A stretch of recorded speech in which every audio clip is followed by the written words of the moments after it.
I feel like a talk show host. I got a set. You do have a set. It's weird. Beautiful. It is beautiful. You guys, man, I love y'all. It's not Love you weird too. or it's not weird or crazy. It's beautiful. And Thank you. Yes. divine order. Yes, ma'am. That's why you're my friend.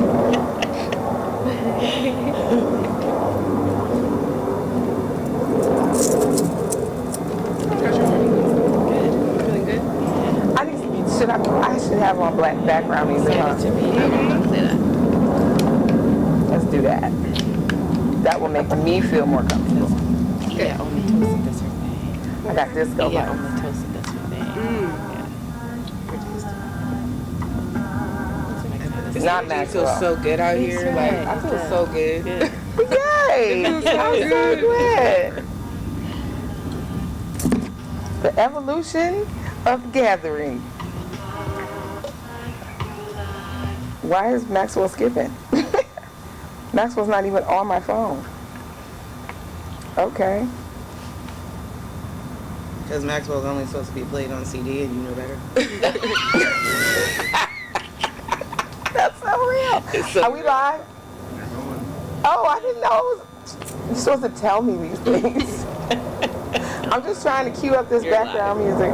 You're live. Okay. Hi.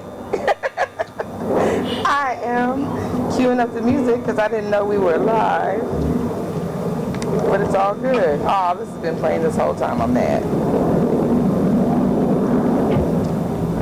Oh, there we go. Oh, wait. I'm going to hit y'all with some Lonnie Liston Smith for your black background listening pleasure. Wonderful. Background music. Right. Background music. Background. Ah, I thought that was a Freudian slip.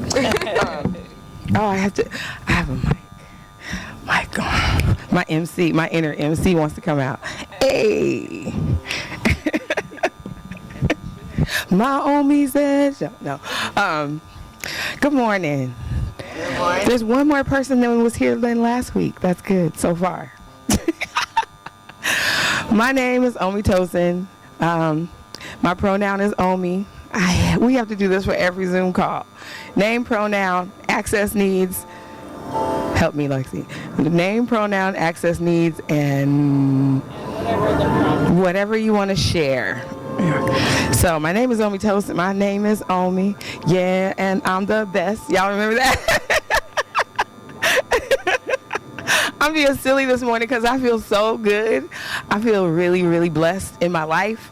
I feel really, really blessed just to be in the CD on a sunny Sunday morning around people that I love. My life is good, man. Life is super good. Is that music too loud, you think? Oh, Tarek stepped away. So, how y'all doing? How was your week? The whole week? My week was rough before the full moon. I'ma just tell you. That full moon kicked my whole entire ass. I said I wasn't gonna cuss. Dang it. I was gonna wear this T-shirt today that said I'm classy, but I cuss a little, cause I can't. Yeah. Anyway, the full moon was such a release for me. Now it's too loud for me. It's supposed to be background music. There we go.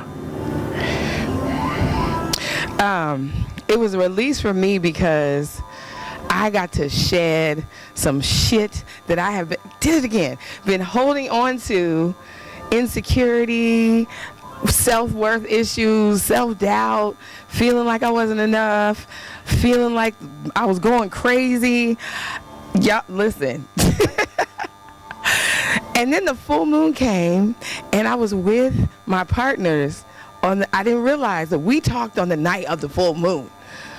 So we had this really hard, healing conversation about the past and letting things go, and we released it on the full moon, and I feel so light. I feel so much better. Like, it was like all it took was acknowledgement that I was having issues, because, and this is what I'm gonna talk about today. This is like good segue, and I'm just running my mouth. I had to deal with my shadow self. all the dark childhood, I'm not smart enough, pretty enough, good enough, skinny enough. You know, my nickname in my family with my cousin was Meatball because my cousin was skinny. And it carried over. And I wasn't even a chunky kid, but I was chunkier than her. And so we played together. And so my cousins thought it was cute to call me Spaghetti and Meatball, which my aunt was like, "Aw, Right. the hell kind of trauma? Why I gotta be the meatball?" It's juicy. I wasn't, but I wasn't. That was the thing. I wasn't even juicy. But because she said that, what went through my mind is I'm fat, I'm not attractive, and, you know, all of that. And then I manifested that. I was at my heaviest, 263 pounds. And I recognized that as I started doing my healing work, and as I started, like, moving into my adult life, I started shedding stuff. And then I just recognized that I lost 50 pounds, like, when I released a bad relationship. It was like, oh, this is real. Because you say you lose weight. I don't say lose weight anymore because you don't lose weight. You can find something that you lost. If you release it, it's gone. It's done. So anyway, I want to start this off like we always start this off for those of you who are seeing me for the first time or coming to it for the first time. My name's Omi. I'm an Ifa priest, spiritual advisor, life coach, spiritual curator.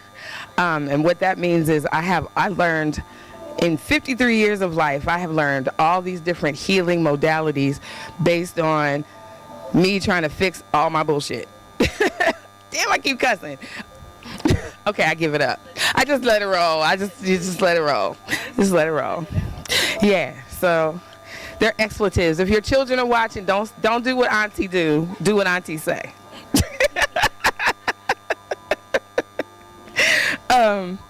But we start with the ancestors in the Ifa tradition. We honor the people and the spirits and the entities and the deities and the angels, guardians, and guides that came before we all came and who have led us to this right now beautiful moment on this sunny afternoon in Seattle. And if you're not in Seattle, wherever you're at, the weather is whatever it is for a reason. If it's raining, flowers might need water. So, I'm not supposed to turn my back, but I'm turning my back. I think I should put this here.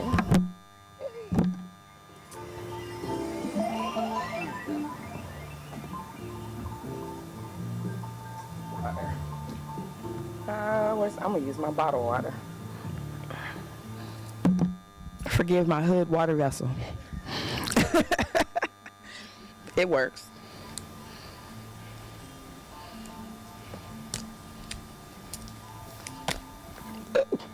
Should have did that beforehand. First of all, yeah, let's take some deep breaths together.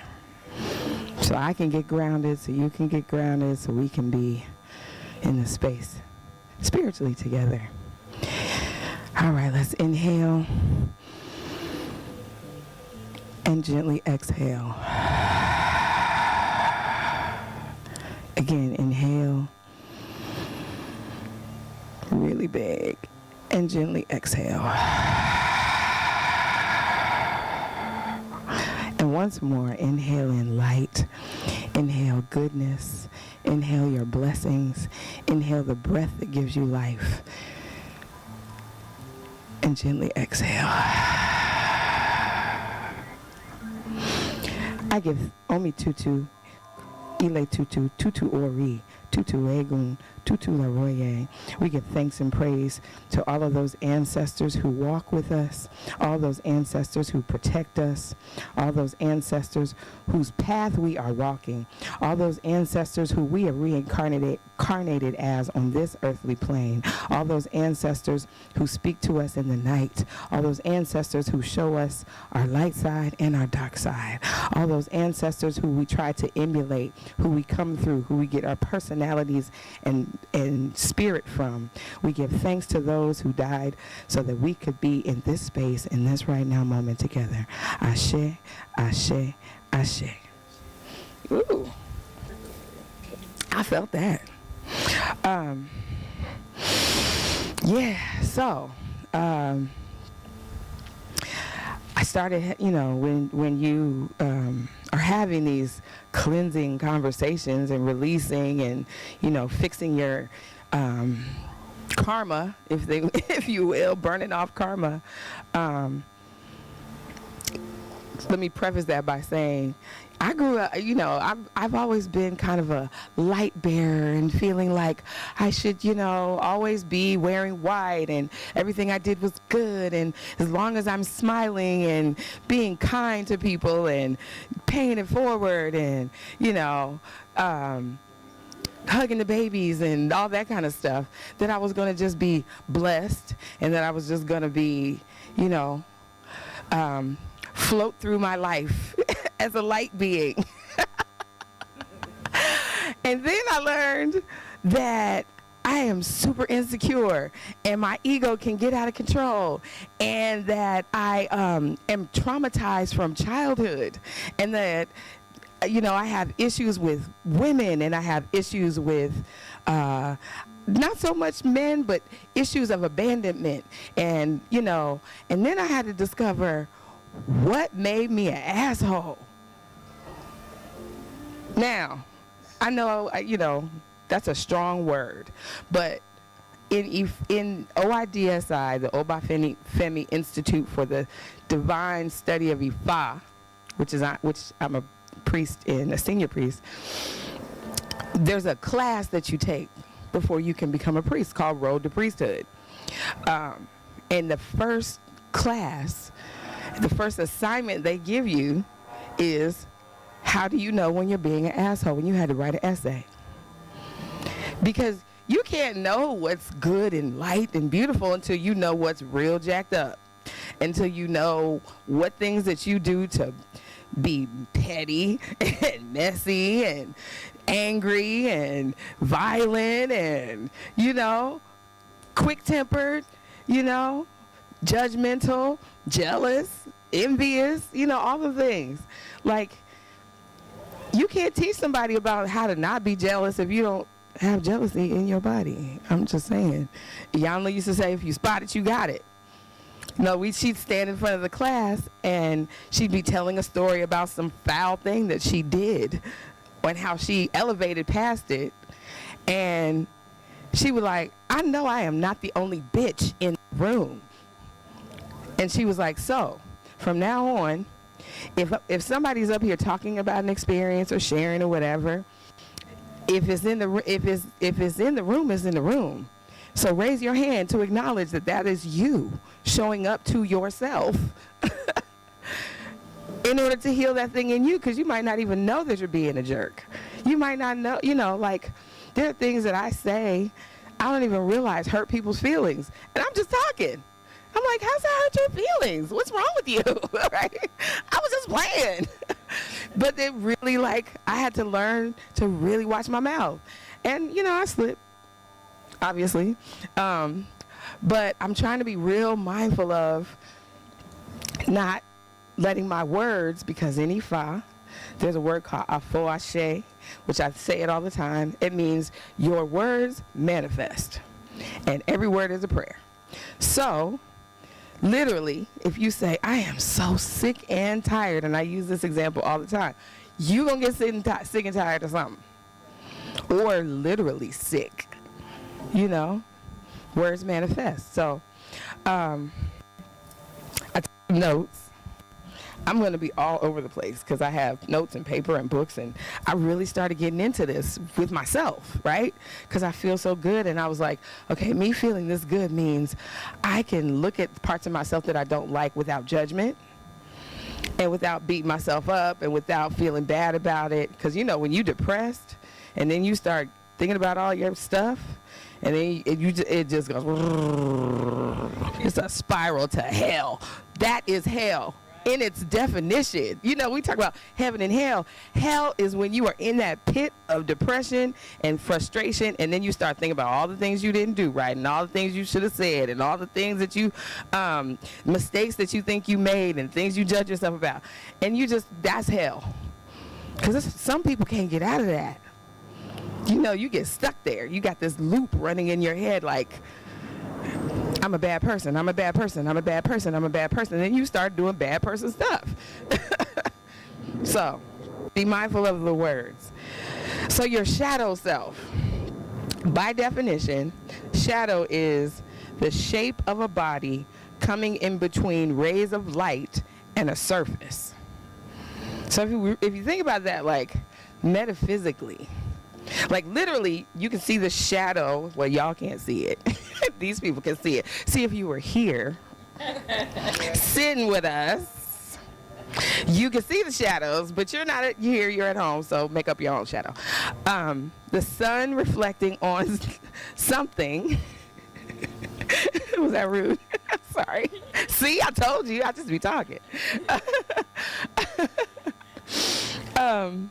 That's the Iyanla in me coming out, and not rude, but she's just real, like, get it together, not on my watch, you know. And then she comes up. Anyway, shadow. So a shadow is the sun's light shining on your body, reflecting the light and the dark at the same time, because the surface has to be dark for the light to show a shadow on it, right?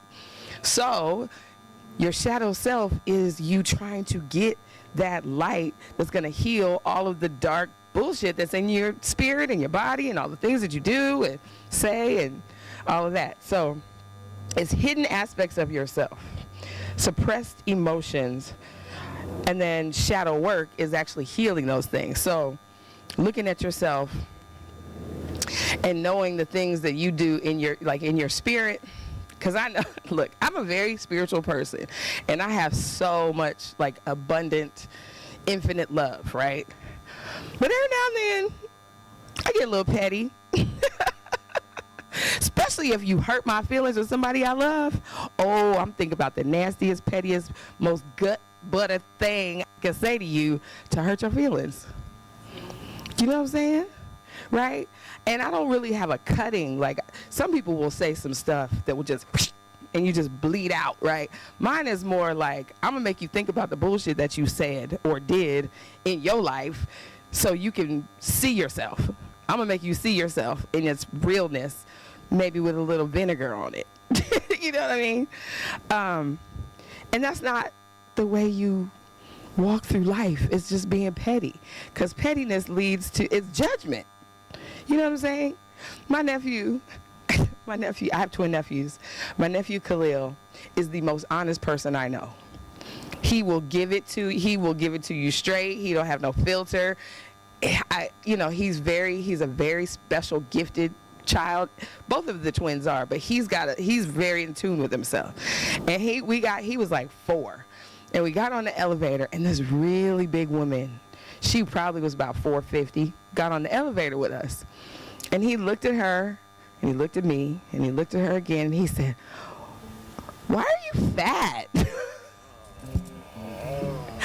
Horrified. Can I tell you how horrified I was? I didn't even know what to say to this woman.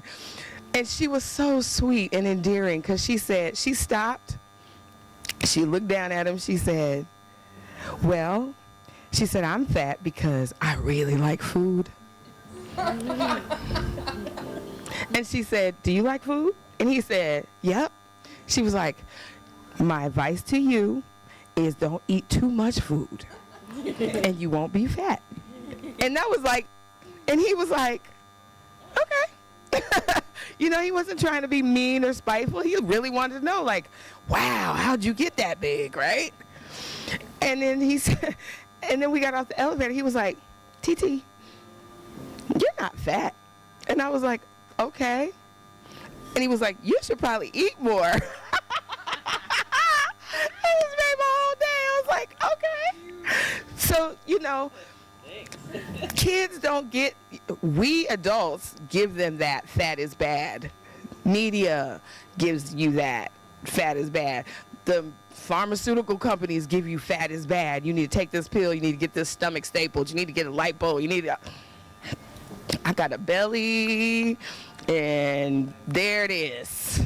If you like it, rub it. If you don't like it, I don't know what to tell you. Because I'm not going to try to kill myself, starve myself, suck it out. Like, I did say I was going to suck it out and put it up here, but that's a whole nother conversation. But anyway, I'm silly today, so please bear with me.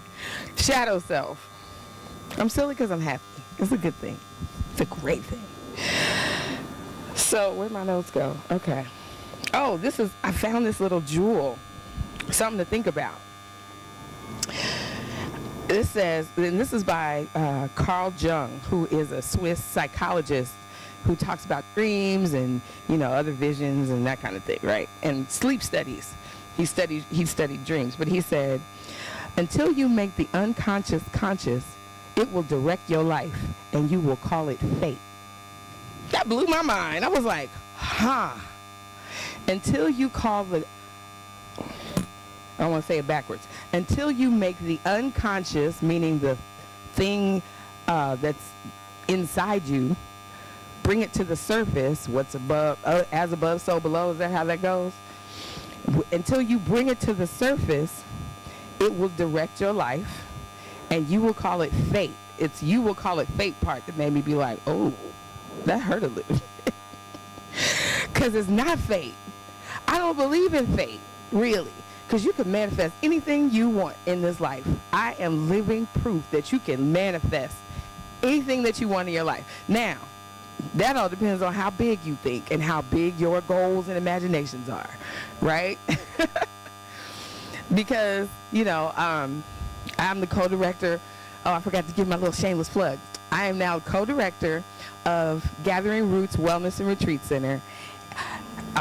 It's a wellness and retreat center that is being designed, planned, built, and manifested by a group of wonderful people who are like really committed to healing intergenerational trauma between black and brown people. Yeah, it's so dope. If you would have asked me a year ago if I was going to be an owner of a nonprofit purchasing a multi-million-dollar property to help heal my people, I'd be like, you playing. Quit playing. I'm going to give me a little house and have a healing space. I'm going to do Reiki. I'm going to meditate. I'm going to teach little classes. And Spirit was like, nah, you got to think bigger, dog. So my meditations were like, it wasn't that I thought of the property or the money or the gift or the land or anything like that. What I said was, I want to have a place where I can be my highest, biggest, best self and help people be their highest, biggest, best self no matter what it looks like. And whoa, my subconscious was like, okay, you're going to farm, you're going to grow medicinal herbs and mushrooms, you're going to have hemp, you're going to partner with these people that you are building a family and relationship with, you're going and but in order to get to this place, I had to recognize that I had a really bad relationship with money. I had a scarcity mentality. I was judgmental of people who were doing better than me. I was jealous of those people who were getting there faster than me. I was looking at websites of healers that got the website and they going on tours and they're speaking. And I was like, I could do that. Right? I could do that. And then I just started making it up. I was like, okay, well, I'm going to just fake it till I make it. Hence, Sunday service. I mean, really. I'm just being completely transparent and honest. Like, it's not a need for me to be up here showing y'all out, even though I'm cute when I do it. It's more so that spirit is practical, right? Spirituality and elevation and ascension is practical, because you read all these woo-woo books and they're like, oh, if you meditate for hours on end and you eat a vegan diet and you drink alkaline water and all of these things that you're going to ascend to some higher level of yourself. No, deal with your bullshit and then manifest something better.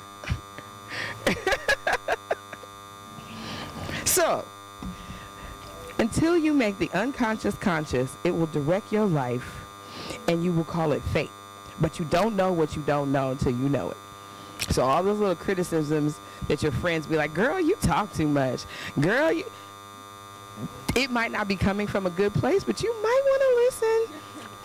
You know, there's a saying that says, if one person tells you a horse, you can kind of question it. If two people tell you a horse, you might want to be like, let me see if I, got some horse tendencies, right? If three people tell you a horse, you got hay hanging out your mouth and a tail. Get to the root of the horseness, right? So, there's something to be said for those little things that hurt your feelings that people say to you or about you, because there's a little bit of truth in it. There's a little bit of truth in it. I'm a spoiled princess. I ran from that my whole life. And then I recognized I'm a spoiled princess because that's the way I was raised. My mother showered me with stuff.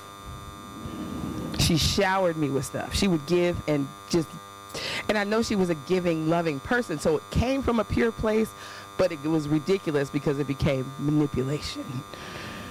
Like, I'm going to be gone for 3 weeks, so I need you to be cool with that. So because I'm out, I'm going to give you $500 and the car and the house. This is when I'm like 17 years old. You need a car and a house.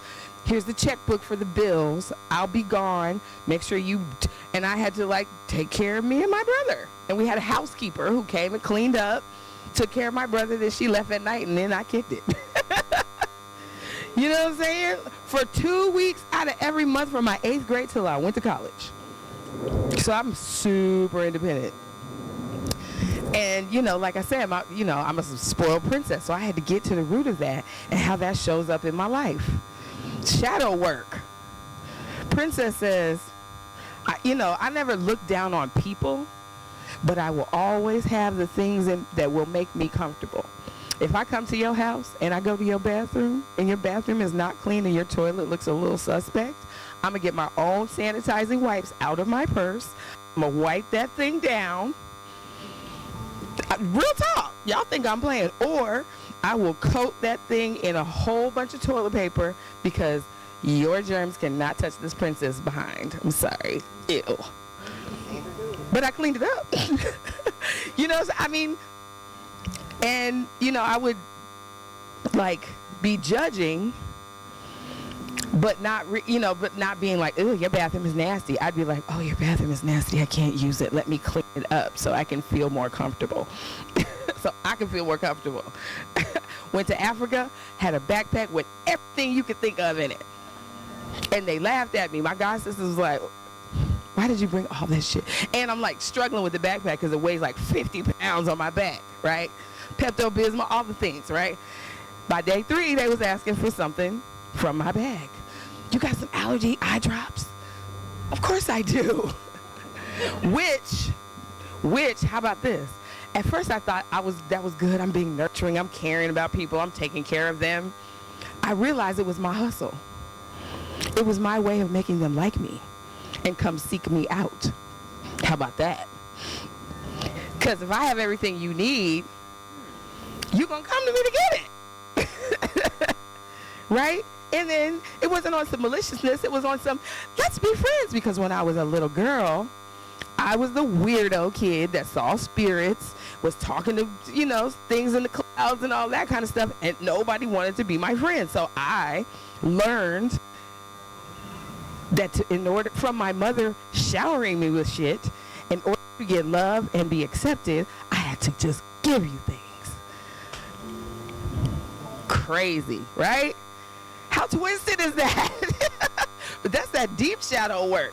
Because a person was like, I know that I'm doing this to take care of myself, to make myself comfortable so that I don't have to inconvenience, and this is the other part, inconvenience people with my inconvenience. If there's something that I don't have and I feel like I'm sick or whatever, I don't want to come to you and be like, I think I got diarrhea. You got some medicine? Because my pride and ego is like, I'm not going to never let them see you sweat, which I also learned as a child. If you cry, I'm going to give you something to cry about. Sit here and don't move. Don't shame me. These are our shadow selves. But you got to know the root of a thing to get to how to fix it, right? So it's like, oh, damn. But you have to be really careful when you're doing this shadow work too, that you don't go on too much of a spiral, right? Because then you start thinking about all the things that's wrong, that you think are wrong with you and all the, right? So then that's when you start doing self-forgiveness work, right? Self first. Because you have to forgive yourself for all the stuff that you did. And it's been a while since I did Sunday service, and I probably am repeating myself, but I guess I'm repeating myself because it needs to be heard. A forgiveness journal. I tell my clients, you got issues. You need this. You need to forgive yourself. There's a forgiveness journal. You every night take a regular old notebook. I forgive myself for judging myself as, and fill in the blank.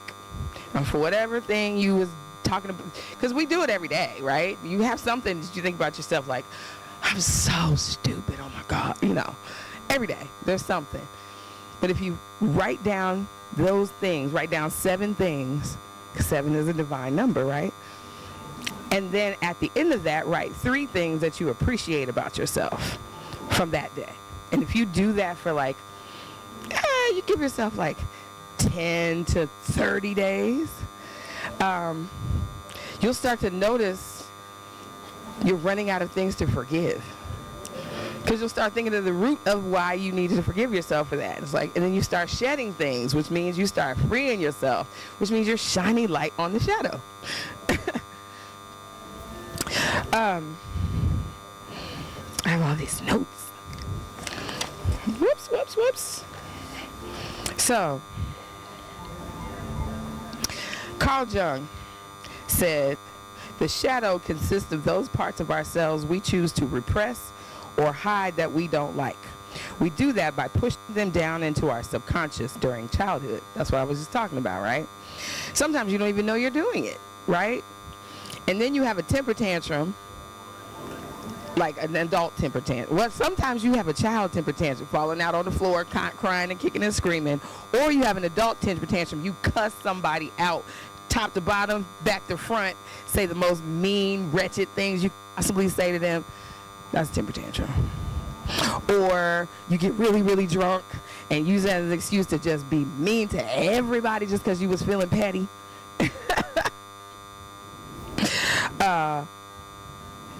Or you're projecting your stuff on other people by telling them about themselves when really you're just talking about yourself, but you don't have any other way to express it. So you be like, Brianna, you da-da-da-da-da-da, bop.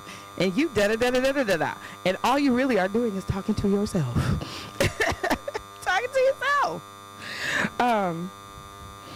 Examples of shadow aspects. I already talked about these. Selfishness. Well, selfishness, that's a whole nother Oprah show. Because it's a very thin line between being selfless and selfish. And you have to learn the difference between boundaries and then just doing it because you wanted it. And you have to recognize that being selfish about your energy, your space, your time, and creating healthy boundaries keeps you from being that selfish jerk that is just like, I want that just because you have it. Or I'm going to get what you got and better. And I'm going to take advantage of you and learn all that you got so I can do you one up. How many times have you thought that in your life? I sing better than her. I look better than her. I got this and that. It's crazy. And we all do it. That's your shadow dark side. Because where did that come from? Not feeling good enough. And where did that come from? That time you wanted your parents' acceptance. Look, mommy, what I did. And she says, I'm busy right now. I'll look at it later. But not in a loving kind, like, oh, baby, that's nice. I'm busy right now. Let me look at it later. It's like, go away from here. Aggressive impulses, that cussing people out is a real thing. Or saying the meanest thing you can think of to hurt somebody's feelings just because you was having an attitude. Being self-centered. Now, I'm still struggling with being self-centered because as someone who grew, I'm not an only child, but my brother and I are 13 years apart. So I grew up an only child. My whole adolescence was pretty much only child. And then, like I said, my mother would be gone. So it would be me and my brother. So it was just us. So I was like his mama, which made me feel like an only child. Anyway.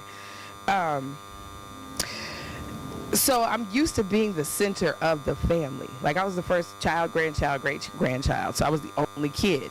So I got, I'm like Leela. I get taken everywhere. Everybody thinks I'm cute. They want to dress me up. They want to show me off. My aunties would take me to the park because the dude would be like, oh, she's so cute. I was that kid. And my mother told me once that I was 5 and I would stand out on our balcony in our apartment.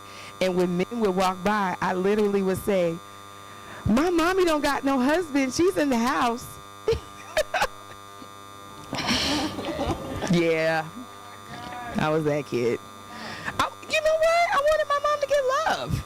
You know what I'm saying? I'm still on my aunties and their husbands and stuff. I'm like, my grandparents were married for 44 years. I wanted my mama to have a husband. And how about this? She ended up having 4 of them. Right? Because there was something in her.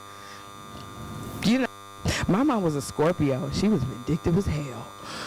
She was going to get that ass. And any man that scorned her,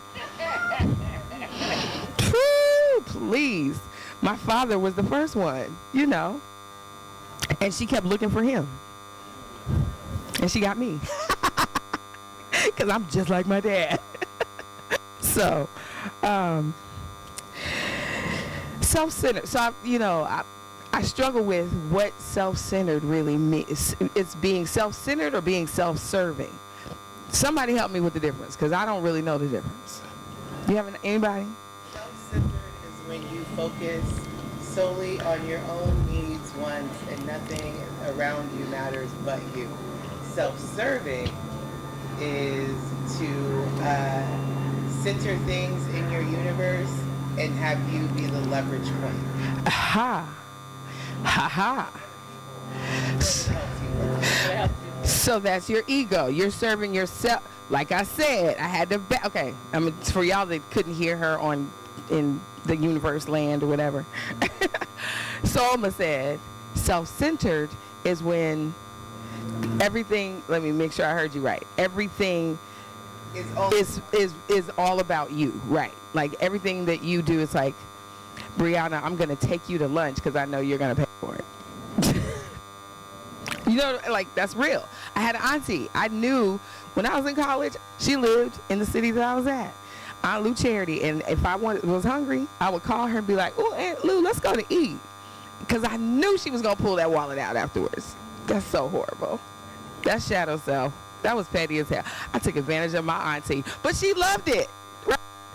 And I would offer. I'd be like, "No, auntie." She was like, "Baby, if you don't put that purse away, okay." I already knew she was gonna pay. I don't think that was too bad, was it?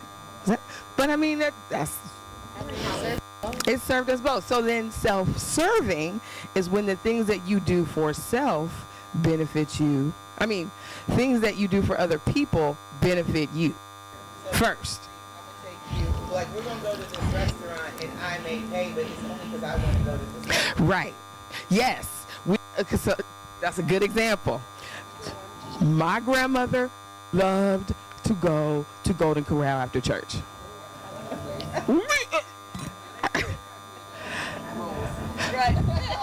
Right. In Ohio, they have a place called Ryan's that has those yeast rolls, and we wanted to go to Ryan's, but she insisted that we go to Golden Corral. That was her place because it was all you can eat buffet. We were going there. So one Sunday, I decided I was not going to Golden Corral. So I paid $50 extra, money that I did not really have to spend, just so we could go to Mountain Jack's and have steak. Because I didn't want no Golden Corral. That's self-serving. You're doing something for somebody else, but you also really like doing it for yourself. Yeah, exactly. I'm going to bring you along on my blessing. Crazy. Let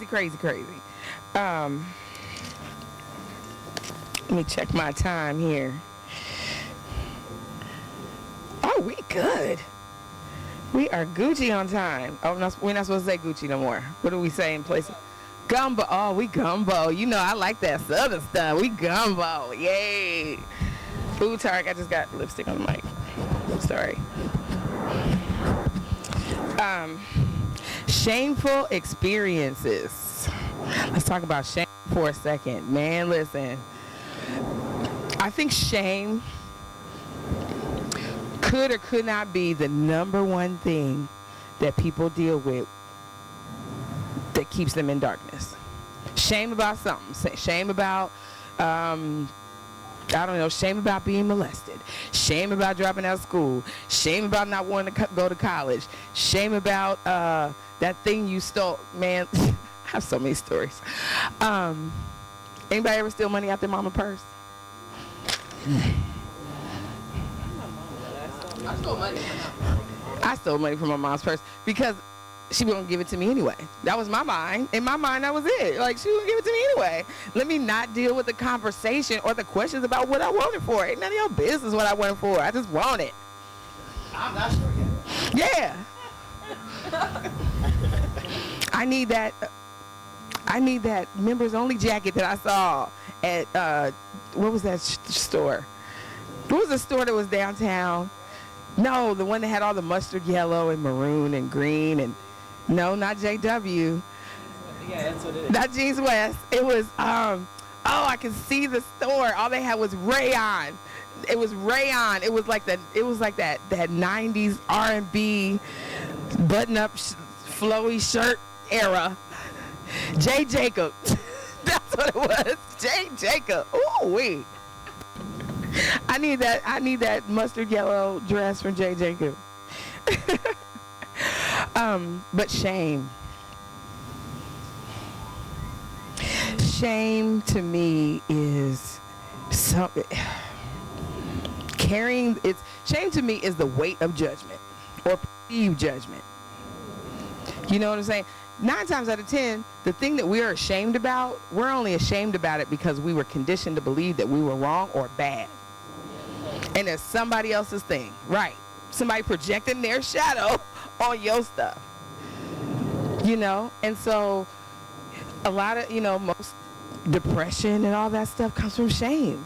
Feeling shameful. You know, my mother was the man go in the store, don't you shame me. And the thought of shaming my mother, I love that I can be here working out through all my shadow childhood stuff with y'all.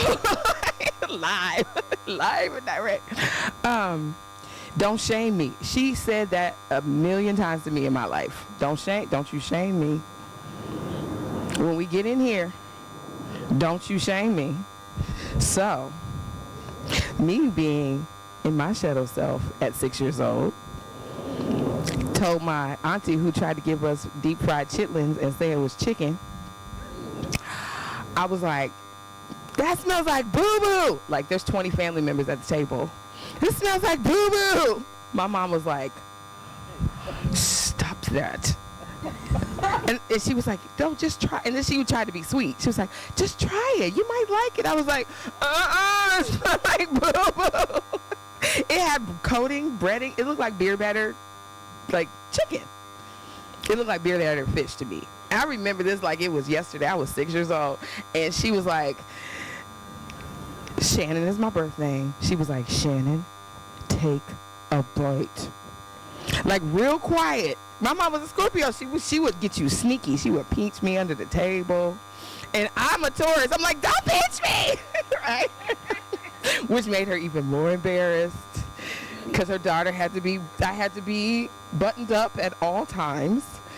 And she said, if you don't eat some of this, I'm going to take you to the bathroom and spank your butt.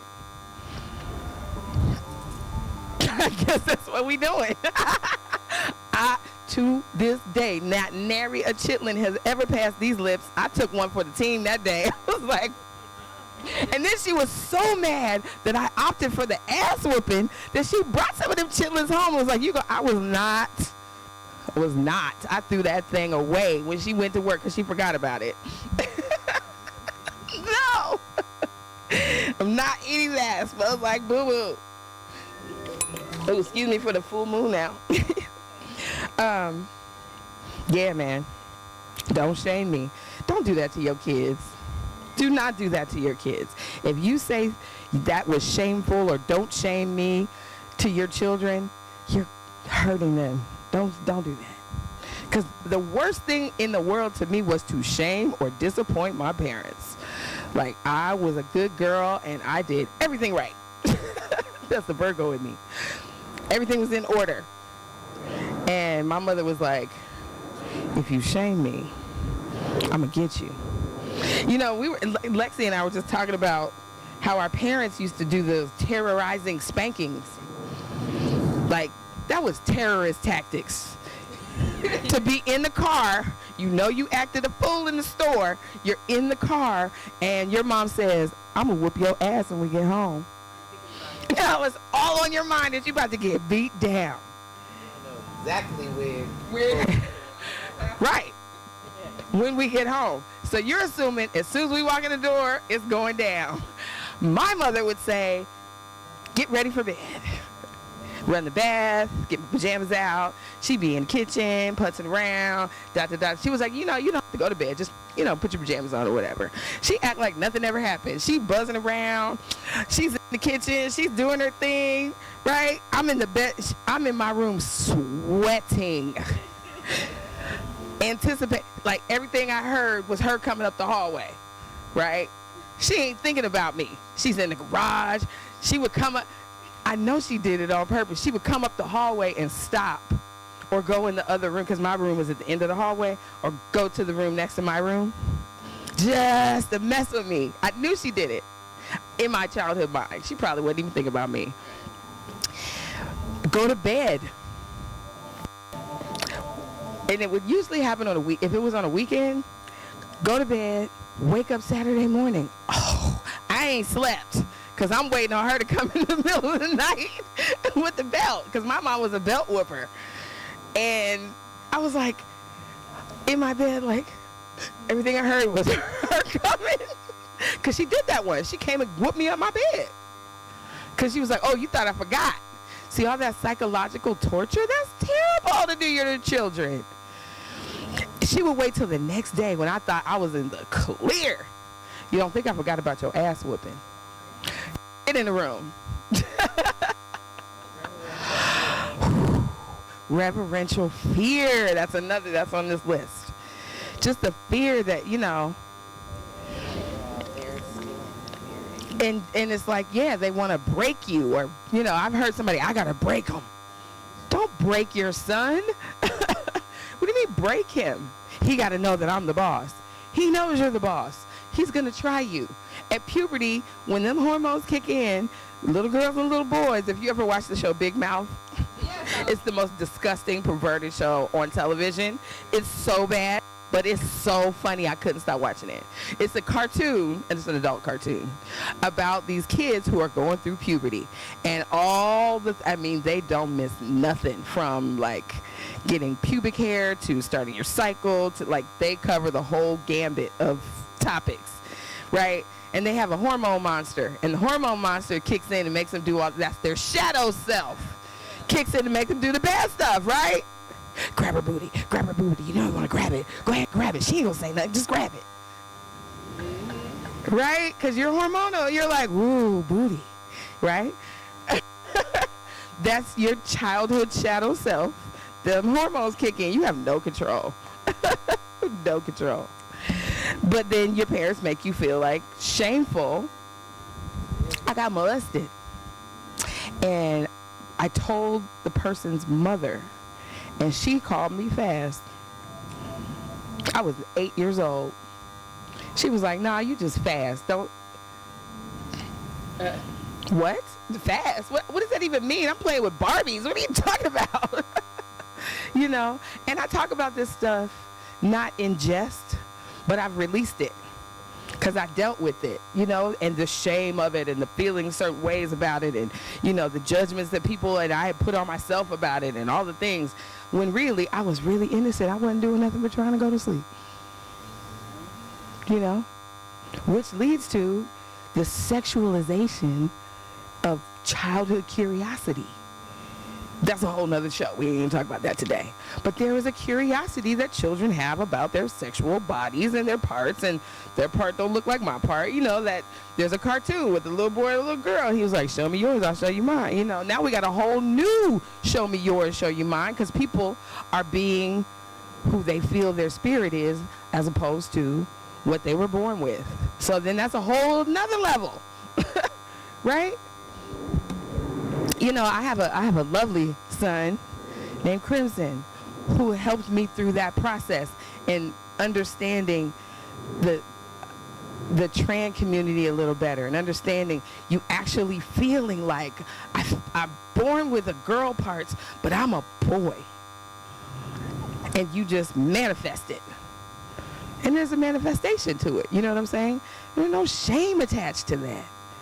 If that's what you believe in your spirit and your soul, and that's what you know, the voices told you to be, that you were, be your full self, baby.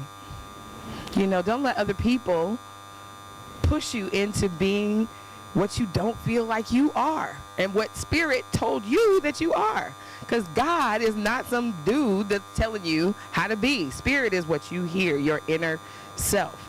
And if your inner self feels different than what your outer self is appearing, who am I to judge that? Who am I to judge that? That is not my place. Not my place. I'm accepting and love everybody, but I'm learning. I'm learning what meanings and things are, you know, as I get older, because I'm from a different generation. And a lot of this is new to me, and I slip with the pronouns and all of the things.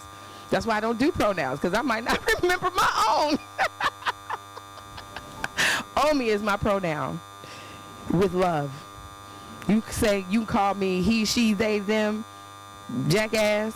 As long as you do it with a loving spirit and coming from a place of love, I'm here for it.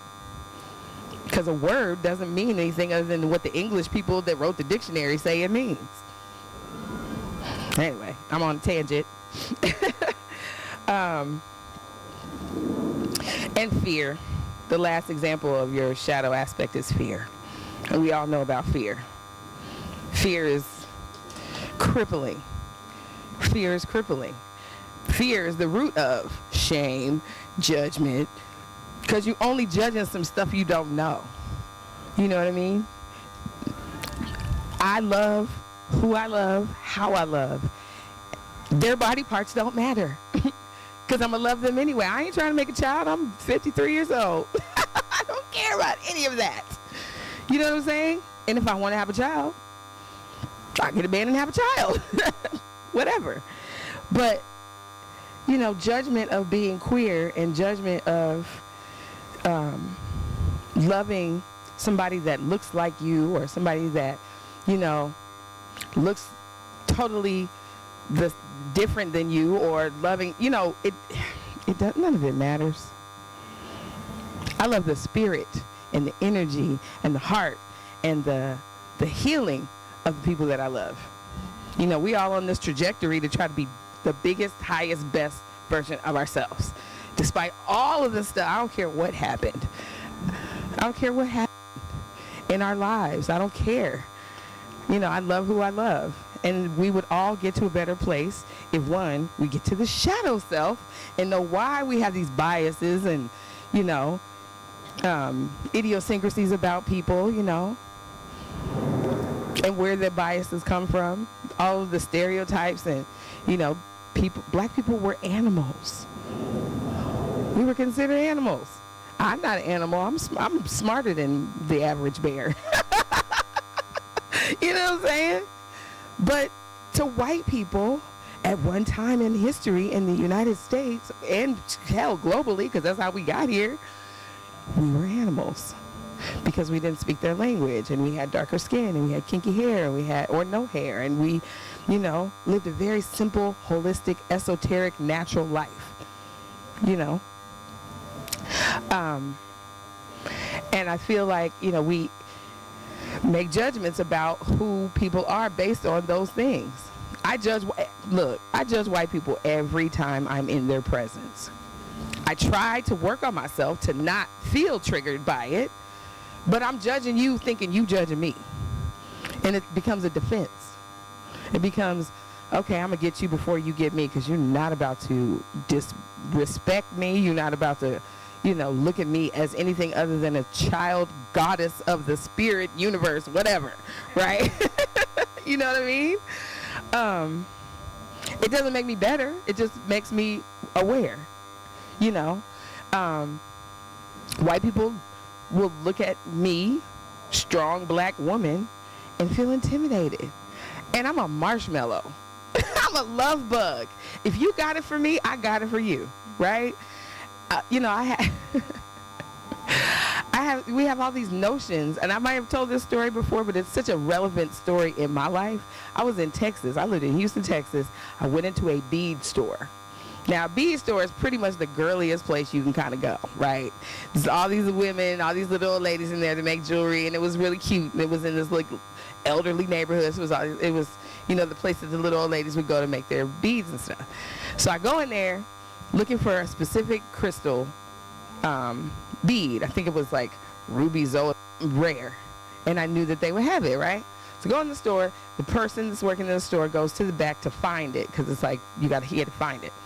In walks this huge white man in some Wrangler jeans, a cowboy hat, and it was like this Confederate flag belt. I immediately got scared, because it's just me and him, and the store is tiny, right? And he looks agitated. His face is all red, right? He goes, "You work here?" So, bougie black woman in my brain goes, do I look like, I didn't say it, but in my mind, I'm like, do I look like I work here? No, I don't work here. I'm coming here shopping just like you. Right? Because you're not about to scare me, because I'm having this fear of white men. And I saw Pulp Fiction, that I was having Bing Rain flashbacks in my head. I was like, okay, there's one door between me and him. And I don't even know where all this fear came from. This man was just in the store. So I was like, no, I don't work here. The guy's in the back. And I just like kind of scooted around him. And he turned around and he was like, well, maybe you can help me. I was like, oh, okay. I said, what do you need? What do you need like that? And he said, my wife is making this necklace, and she sent me here, and I got to get this, and this, and I don't know none of this stuff because I'm a cowboy, and this is not my thing, but I'm trying to be a good husband.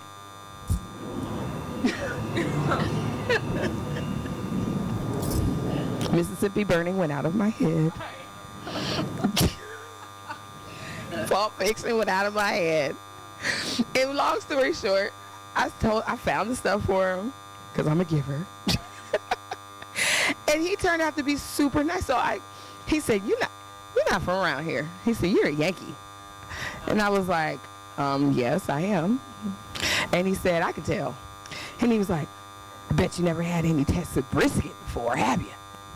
I was like, why no? I have not had Texas brisket. And he's like, well, I have a ranch up the road up in past Pearland, and I got 100 heads of cattle, and, we barbecue. And he said, you got to come have some brisket. And I'm looking at this white man with this Confederate flag on his belt, cowboy hat, with all the stereotypes that I had made up about who he was. And I was like, you want me to come eat at your house? And he was like, I'm just trying to be a hospitable Texan. And my mind is like, okay. And I don't know what the hell the dude in the back was doing, because he seemed like he was back there for like 45 minutes. And so he says, yeah. He says, take down my address. He's like, if you're coming to Texas, you're a new Texan, you got to have brisket before you eat that bullshit that's out there at Papacitos or whatever. I said, okay. And he gave me the thing and then followed up, text me and said, we are cooking on this day. You can come and get you a plate, da-da-da-da-da-da-da. I got sick. And I called him back and I said, I can't because I don't feel good. And I think he got offended and thought that maybe I was in my black feelings about going to his ranch way out in the middle of nowhere to eat brisket. Because I thought, I might be the brisket or something. I don't know. In my head, I made up all kind of stuff, right? Judgment is, man, listen. he turned out to be the nicest person and ended up, I always tell this story, but I never tell this part. He ended up being my client because I sold home alarm systems for ADT. And he called me and would send people to me when they wanted their alarm systems. And I was like, wow, homie, that's a lesson for your ass. And for him. Well, no, he was just being himself. He was not racist. He was completely like, so I asked him in the store, I forgot about this part. I said, so the belt buckle, I'm having an issue. I said, why? I said, so what does that mean to you? Like, as me as a black person, that is an offensive symbol. And he was like, I know. He said, and I saw your face when I came in, and I knew that that's what you were thinking. And he said, it's a belt that I was gifted 2 years ago. It was hanging in my closet, and I was out on the farm, and my son brought me clothes to put on and put that belt on the top because he couldn't find another belt to hold my pants up. Wow. He was like, I told my wife to throw it away, but it just keeps, it's like, he was like, it's like a bad penny. It just won't go away. I was like, Omi, you are so dumb. You have made up this whole narrative about this really nice man, and he is not thinking about you. Now, he could have been lying, I don't know, but it didn't feel like it. And he was really sincere, and he followed up, invited me, and he invited me more than once. I just never, the timing was never right, and I never made it out there. But I drove past his ranch, though. It was like South Fork. I was like, okay, it had like a circular driveway and a gate and all that. So anyway, that's about judgment. Yeah, I love that story because it taught me to not like have perceived judgments about people. Because those of us that went to church, that's the most judgmental. You going to hell for everything that you do. Brianna, lovely Brianna, my assistant, who I could not do this without, said to me last time we had the gathering, she said, Miss Omi, I'm sorry, I didn't really wear my church clothes. I just look kind of casual. And I just laughed. I was like, girl, this ain't church. Because Soma's an old church woman. She had on a half shirt and she looked adorable. Who cares? Look, I got my Morticia Adams on today. And I had to put a pin because all my business, all the cakes, all the glory of God would come out. All of the goddess would come out and y'all would all be blinded or turn to stone, depending on how you look at it.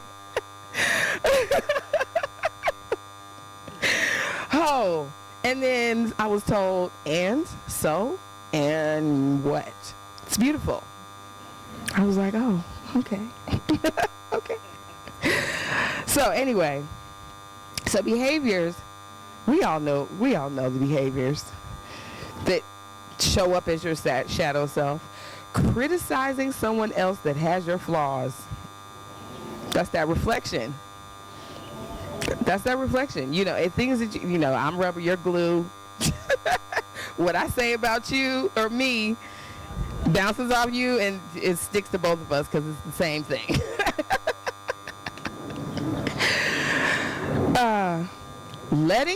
This is okay. Guilty. I'm raising my hand because this one is me.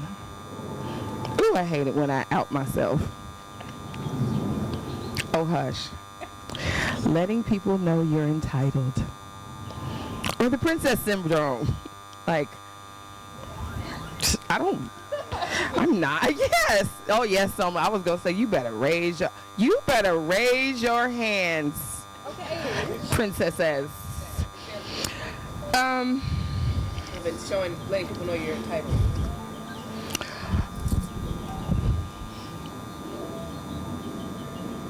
Any priests get fed first when we have ritual. So it's like church, it's like the repast.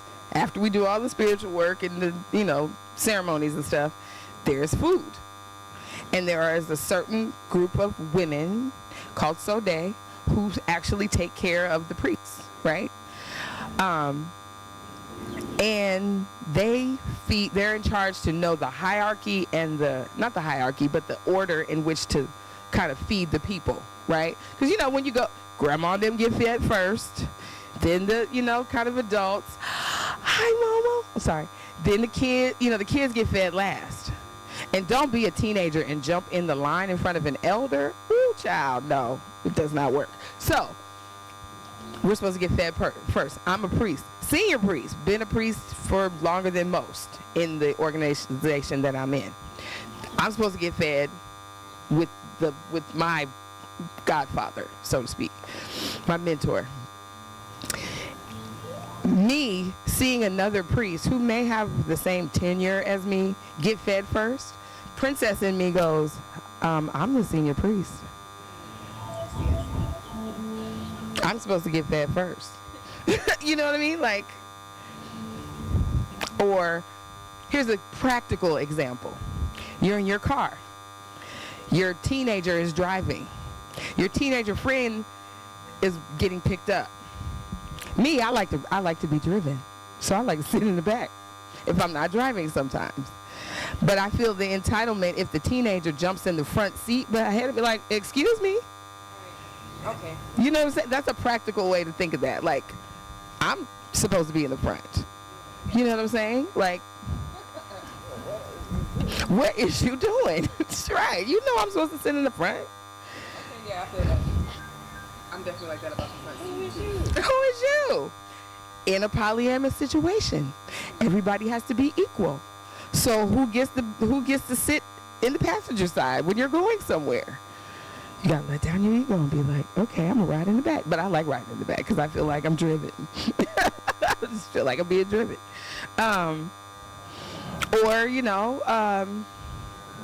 Because I'm the oldest, I'm the oldest child, so I always felt like I got to do things ahead of my siblings because I'm the oldest. Like, I'm not, sit your little ass in the back.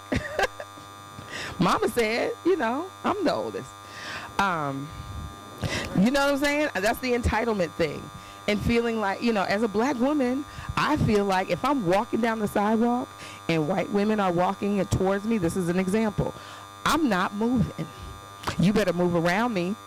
That's so rude. Because what if it's an old 90-year-old white woman and she's struggling to walk? And then you're like, I'm not moving. Make her move around you. That's entitlement. You know what I'm saying?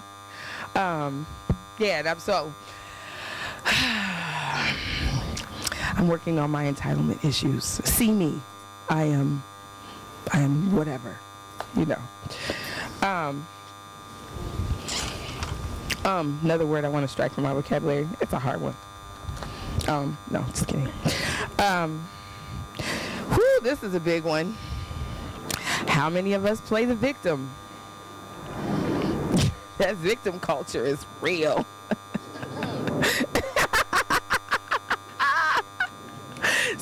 Okay, now you're being judgmental. She's being judgmental because people raised their hand and some didn't. She's like, you was a victim just yesterday. Don't be outing us people like that. We do all do victimhood. And victim is a sticky wicket because sometimes you can be the victim and you know that someone had done you wrong. But if they don't know that they done you wrong, and it's only wrong based on your perceptions, things you've dealt with, then that's when you become the victim. Because they didn't, you project your victimization on them. Because they didn't know, they was just living their life. And you're like, oh, you hurt me. Unless somebody deliberately hurt you. You know what I'm saying? Like I said earlier today, I just be talking. There are things that I have said that have hurt people to their core. And I was like, you was hurt by that? But maybe something happened to them in their life that scarred them based on that thing. You know what I'm saying? I don't like to be held down for nothing. My dad used to like to play the tickle monster and hold me down and tickle, and I peed on myself as a kid. I do not like to be held down. I don't like not being in control, first of all. And you ain't about to outman me. So, it's a real thing. It's a trigger.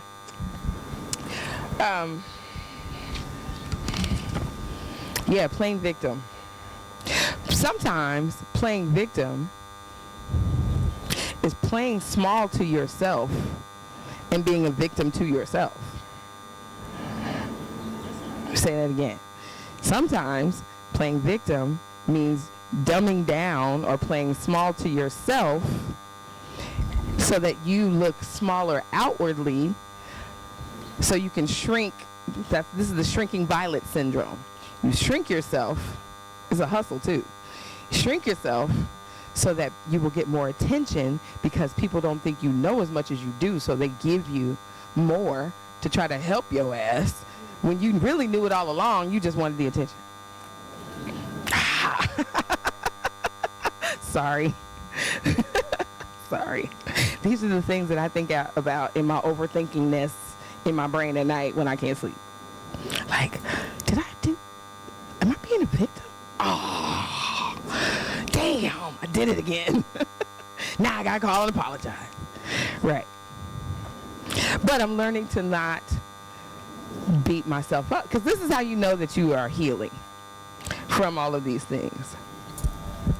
If you can talk about a situation that used to cause you extreme grief and emotion, and you don't have no heat on it, meaning no emotion attached to it, it doesn't make you cry, you don't feel nothing, no twangs, no then you know you've healed past it. But if you think about it and you're like, that means you may still have some work to do and get to the root of why it still triggers you. After why, at 53 years old, if somebody is disrespectful to me, I take it so personal that I feel like there's something wrong with me. So, I had really critical parents. Everything was a breakdown of why I'm wrong. Not on purpose. My mom was wonderful. My dad was absent. But I had 4 stepdads to make up for it. And they all had their own issues, which led to me being like, I don't really trust men to stick around very long.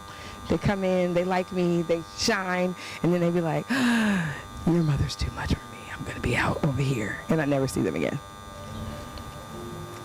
And, my dad and I have rebuilt our relationship. When I turned 25, I cussed him out. We got a healing situation together, and we were able to move past it. But it was rough. It was really rough, because he would say he was coming to get me. My mom would dress me up, and he would not show. Or something would come up to take his attention away, or he forgot, or he fell asleep, or whatever it was. So in my relationships, if you tell me you're coming, I get ready, and you don't come and you don't call, that sends me right back to that age. Not good enough. Why don't he love me? Why don't he want me? What's wrong with me?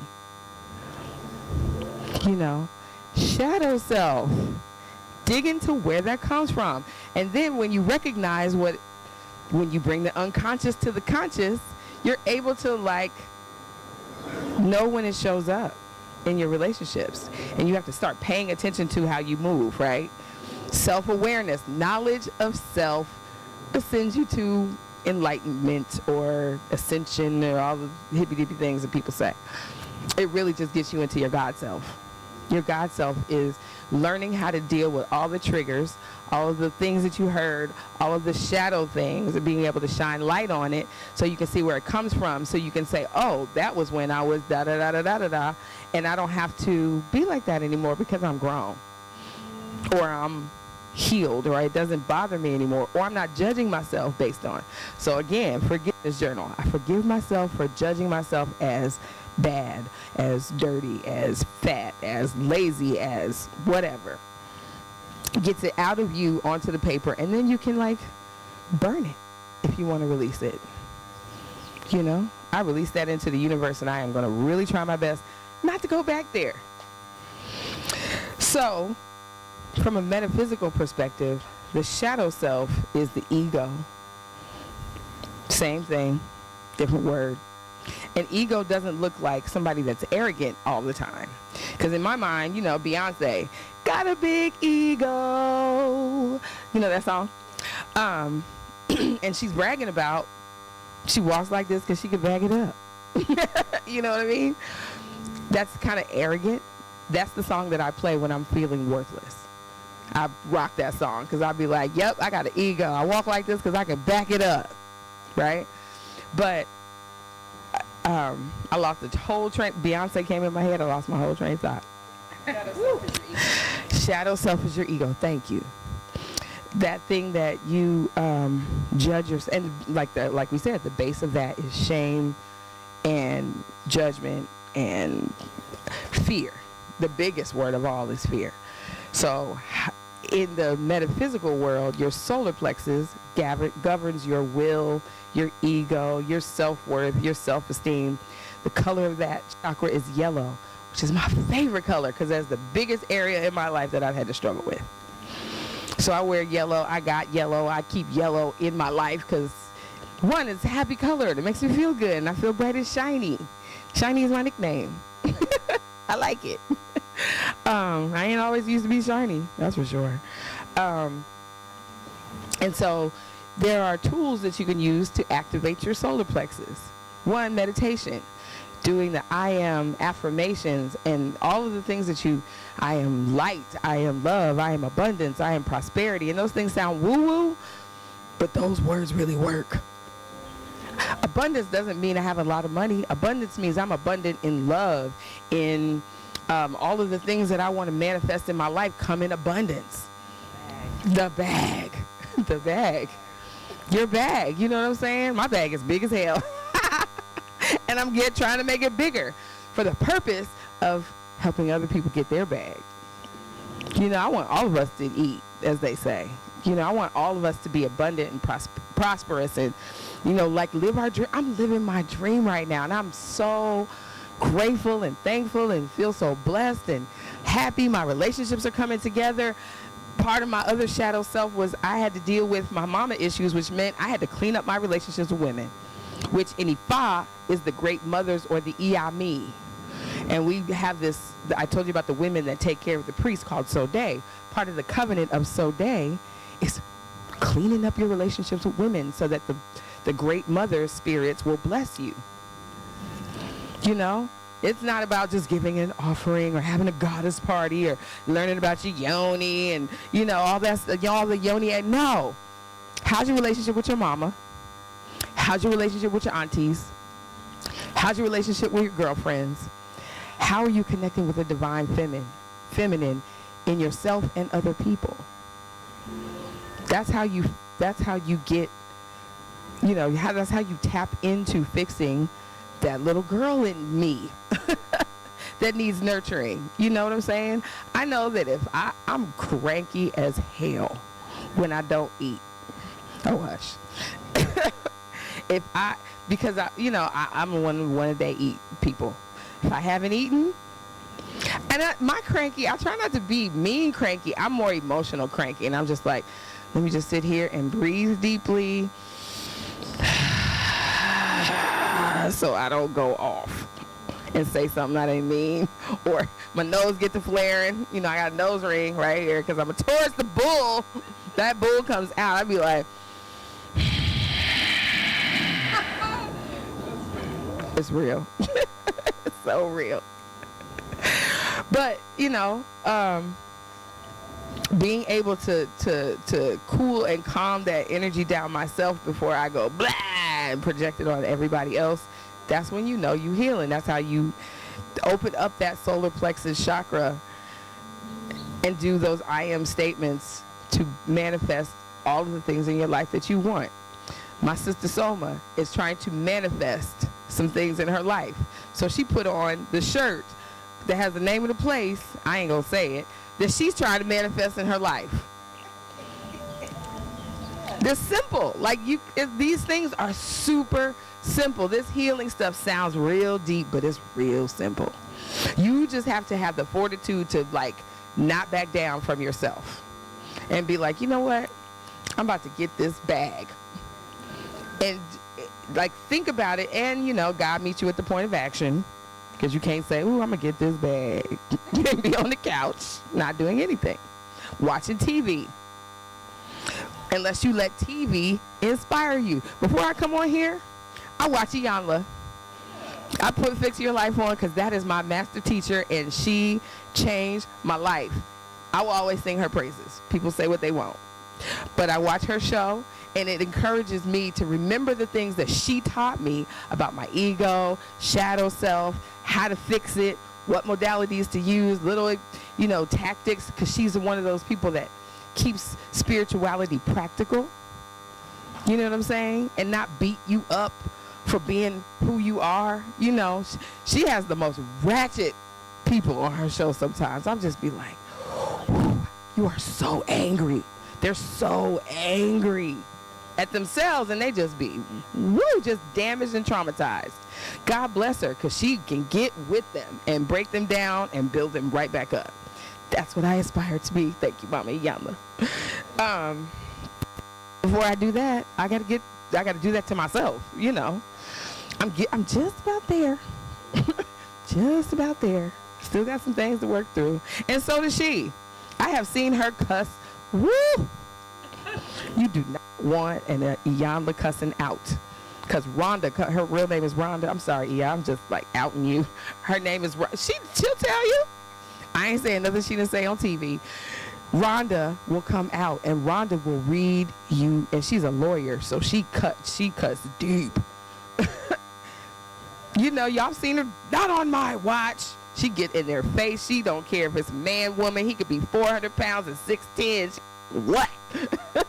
So anyway, I watch her because she motivates me, and she gives me tools to be able to get through my stuff, so I can come here and tell y'all about all my craziness. So hopefully the goal is you hear all my stories and hear all my things, and you don't make the same dumbass mistakes that I made in this life. That's my whole goal. With my son, things that show up in him that I saw in my life, I was like, ooh, let me tell him about this, because he might not know this part of his DNA. Let me just let you know that there are times when you will check all the way out, and you will cut people off, and then you'll look up 2 years later and you'll run into somebody and you have checked them out, and they was going through some stuff trying to get in touch with you, and you didn't call them back, and now they're hurt because that's something I did. So that's what parenting to me is. But you also got to parent yourself. You know when you're doing some dumb bullshit. You know when you're doing something that's out of order for yourself. Learn how to be like, okay, Omi,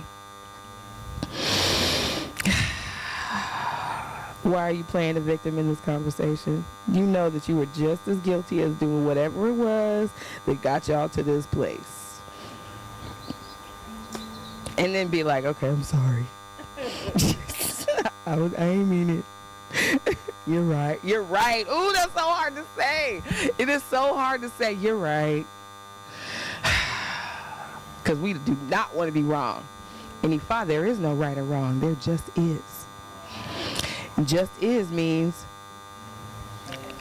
even if I do something that is deemed wrong or bad or evil, it got me to a place in my life to help me elevate, because you can't learn about your bullshit unless you do it.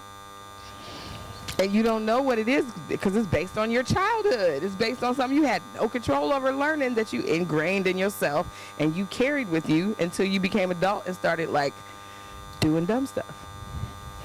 So let yourself off the hook. Let yourself off the hook. Yes, you did that thing. Yes, you lied, cheated, stole, was petty, ran your mouth, was jealous, spit venom on somebody who you knew was hurting just because you was mad. You know when you do it, just be gentle with yourself to be like, okay, I'm not going to do that anymore. Like, say it audibly to yourself, I'm not going to do that anymore. And then the person that you do it to, be like, you know what? I was in my bullshit. I'm so sorry. I really didn't mean it. And I was drunk, which added to the, alcohol. Whew, alcohol is a hell of a drug. It will make you say some stuff, and you be like, where did I learn that word? Liquid courage. Yeah, it's a drug. It's medicine. It's medicine if you use it as medicine. I have gin on my altar because it's a spiritual energy, and it brings whatever spirit you got with you when you started drinking is the spirit you gonna project. If you use it as medicine, because alcohol is a calming, kind of takes that edge off. Have one drink, not 10. Know what alcohol works and don't work. I cannot drink tequila It is a fact. Tequila turns me into a green-eyed monster. That's me, a dark liquor. I'm either fighting. Okay. Anyway, y'all know the rest of that phrase. So I don't mess with tequila. It brings out my dark side, so I don't do it. I ask you, you say dark liquor. Not all dark liquor is the same, because I love whiskey and bourbon. It gives me like a really grounded, and if you think about alcohol for its medicinal purposes, it's made out of grain. So it has a grounding effect to you if you drink it for a purpose. If you feel an anxiety, people they start drinking because they feel anxious about something, or they feel like nervous about something. They don't want to acknowledge it. I'm gonna just have a drink. Some people just drink because everybody else is drinking. That was me. I was a social drinker until I started appreciating alcohol and wine and what it tasted like, what different wines were, what different grapes were. You know, I'm bougie. You know, we went to the winery and all that stuff. And then I learned about whiskey, Christy Brown. And whiskey, we catered the whiskey festival. And I tried whiskey. I was like hooked. I was like, ooh, this feels nice and warm in my chest. I'm feeling all juicy and sensual and, you know, can talk to some people and stuff. I'm all persuasive. And then the ego kicks in. You like, ooh, that makes me feel that way. I want to feel even more of that way. Keep drinking. And the sensual sexual turns into, I want to take you home. Right. Turns into sloppy drunk auntie in the club, and you're 53 years old in the club with 20-year-olds talking about, ooh, you so is cute. Oh my God. Don't do it. Don't do it. Because when you get over 40, okay, this might be my experience, and most of the women, you know, my peers, 40 to plus, we forget sometimes that we're 40 plus. And that 25-year-old friend of your son's comes by and hugs you, and you're like, ooh, child, no. I'm still a woman, baby. Don't do it to yourself. Please, God. And we forget that we are like auntie, grandma, and they looking at us like, auntie, oh, wrinkly self. Or not. Or not. My partner is 7 years younger than me. We met when he was 19. I'm just saying. Or not. But do it with integrity. And consent is always good. Okay, I'm going on a dark turn. Let me stop. Let me bring it back to spirit. That's my shadow self. We working through it. I'm working with myself. I have a youthful exuberance and a youthful spirit, and I attract people that are younger than me, and I can relate to them because people that are older than me are still stuck in 1986 when we graduated high school, not only in their fashion but in the old concepts and ways that we were raised to believe. Most people 50 plus are still back in 1986. You know, I'm not. I'm progressive. I have a 25-year-old son who teaches me everything I need to know about young life and Migos and all the things, right? I don't know where Migos came. They're not like my favorite. I don't even really like them. But I like Cardi B and Offset. They're so cute. After she checked that ass, after he cheated on her, let's be clear, and he did all the things to make up, now they're good. That's how relationships go. Let me tell you, we could tell some stories about that kind of stuff. You know what I'm saying? Like, he was in his shadow self. I'm going to keep going back to it. Trying to get love outside of his marriage. Because he needed that validation. Or he needed that something that whatever Cardi was busy, then whatever it was. Jay-Z, same thing. Look, Jay-Z cheated on Beyonce. Anybody can get it. I would make Beyonce my wife while you playing. Look, she's smart, gifted, talented, all the things. She is the Michael Jackson of this younger generation. and he cheated on her. Now, if you're the finest woman in the world and your husband cheats on you, that's got to be some self-esteem, gut-wrenching. Like, I know she went through the whole dark night of the soul. Hence, Lemonade. That's Beyonce's shadow self. That Lemonade album, she said, I was ready to fight Jay-Z. I was like, yo. her song said, wait a minute. Okay. You ain't fucking with no average bitch, boy. She knows she's a goddess. She was like, tonight I'm fucking up all your shit. Beyonce said that. You know what I'm saying? And then came out with, I ain't sorry. I ain't sorry. And then her sister, whooped Jay-Z's ass in the elevator. And they told all that story. Why? So we could all learn from it. Because Jay-Z then had to eat crow and come out and be like, fo, fo, fo. Family first. That was the hit song. Family first. Are you crazy? Family first. The Carter album. And she let him know, I don't need you. She said, all this, we can bounce on the next one. And I was like, oh, Beyonce said she was about to, ooh. You know what I'm saying? Like, that's real. Even if it was fabricated, it taught a lesson. That's what I'm saying. They let us see that part of their life, and look at them now. They went through counseling. They had 2 more babies. You know what I'm saying? He got a whole life together. And even if he didn't, she was like, don't you shame me publicly. Jay-Z, Sean Carter. Right? So there's lessons to be learned in all of this. This is how you keep spirituality practical. It's not some pie in the sky, read your Bible, say your asana, or do your asanas and your mudras, and you sit and pray and sit in silence and, you know, have Bible study. That's not what this is. This is about getting to the God self that is in you. That stage is strong as hell. Getting to the God self that is in you, and knowing that you are all that you need to heal yourself, to come to a higher level of your own existence, to get past all of your own bullshit. That's heaven. When you can no longer live in fear, that is heaven. Hell is staying in that place, staying 6 years old and letting your 6-year-old self run your life. You having temper tantrums, or letting your 16-year-old self run your life right after you lost your virginity, and then everybody was talking about it and you was in high school.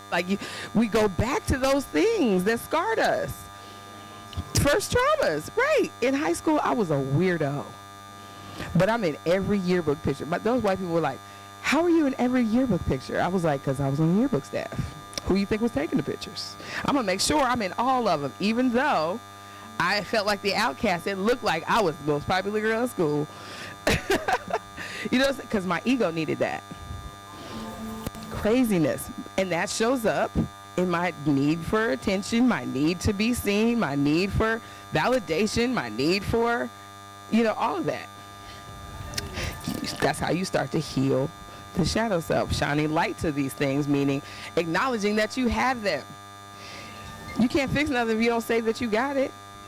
And, you know, I'm projecting mine on you, so that means I gotta look in, you know, what is it? Niggas that live in glass houses, don't throw no stones.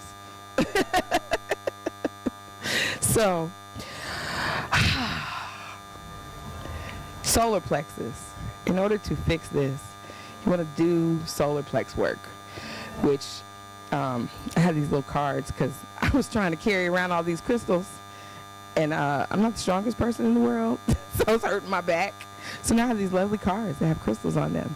So for solar plexus, citrine, anything yellow.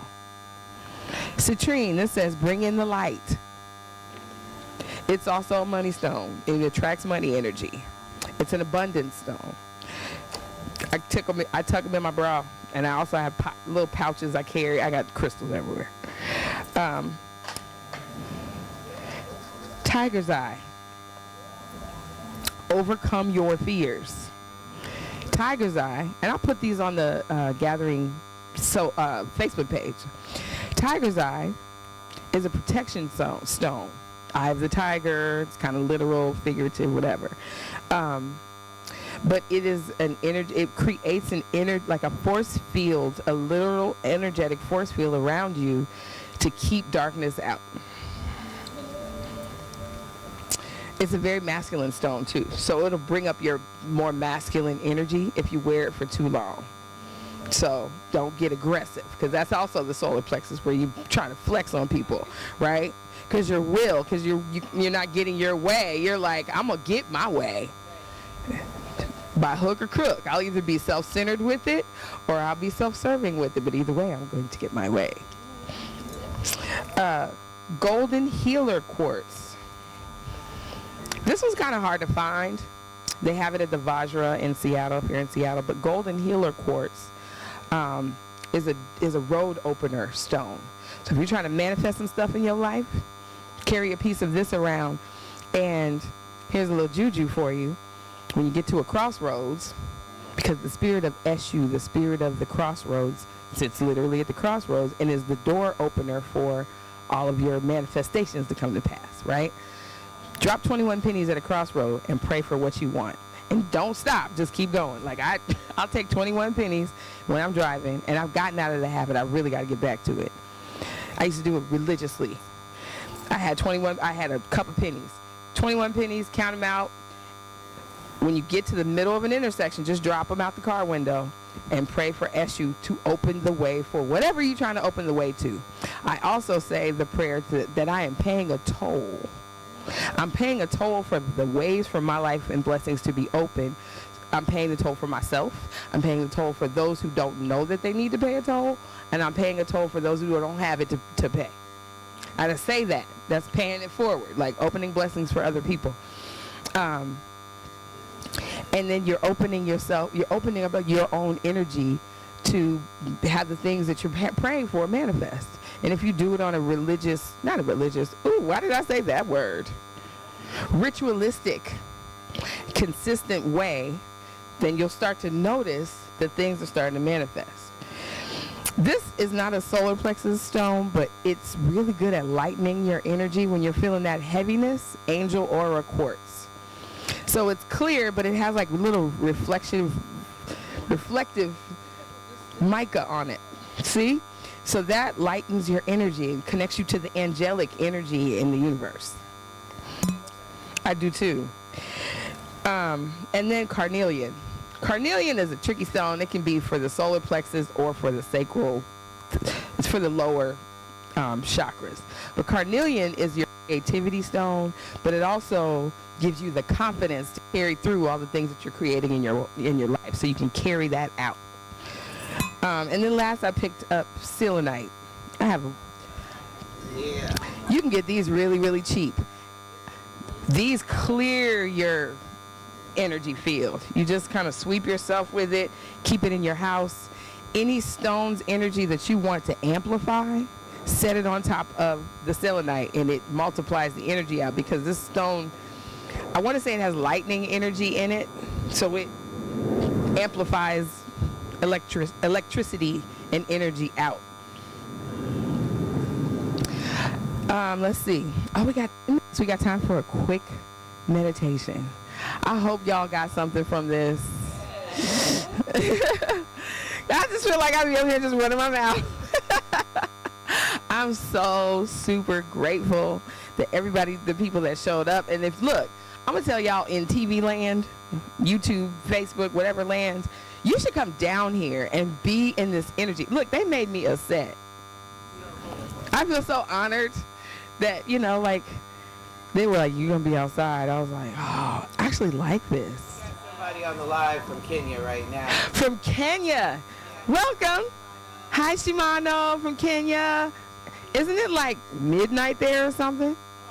Okay. I appreciate, Jay-Z, one of my favorite artists, says you could have been anywhere in the world, but you chose to be here with me. So I appreciate it, and I'm so grateful for all the love and the, patience with our technical issues. We have a producer now. Tarek is like making me look good, making me sound good. Hey, thank you, Tarek. I appreciate you. Tarek, what's your last name? Because it's Sahali, like Haile Selassie? Or Sahali. Where'd I get Selassie from? Tarek Selassie. I can't even say it. Now I want to say Selassie. Sahali. Tarek Sahali. Shameless plug. Let me tell you. So him and his wife make these popsicles. Baby, they have a watermelon cayenne popsicle that is the best. Is my new favorite thing. And they have their.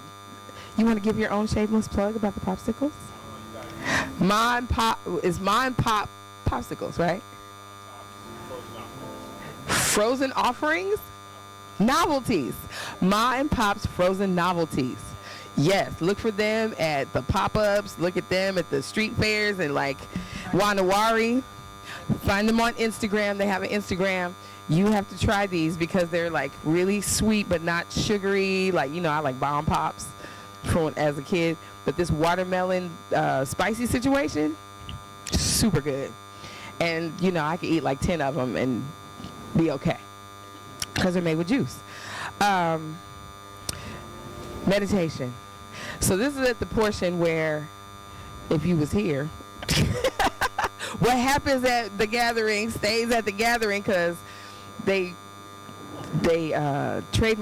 copyright blocked me on YouTube last week because I played Ramsey Lewis's music during my meditation. So you guys don't get the meditation part. We get to do that here without y'all. So thank you for watching. Thank you for paying attention. I'm super grateful. I hope you got something from this. I give thanks to Lily Lou Morgan, who has been with me all day. That's my grandmother. And Cynthia Louise King, my mama, who always shows up and who continues, even in her passing, to teach me lessons about myself and how to be a better me. Not because of what her shortcomings, but because of what she ingrained in me spiritually. So I give thanks and praise to all of you guys, and I'll see you in 2 weeks. Thank you.